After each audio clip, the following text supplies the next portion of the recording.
I got this safety switch on this John Deere L118, the one for the brake.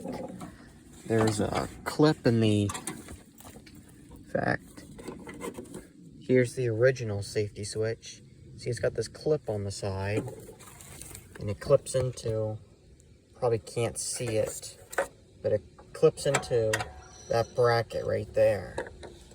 And I didn't have the exact safety switch as this, where it clips in.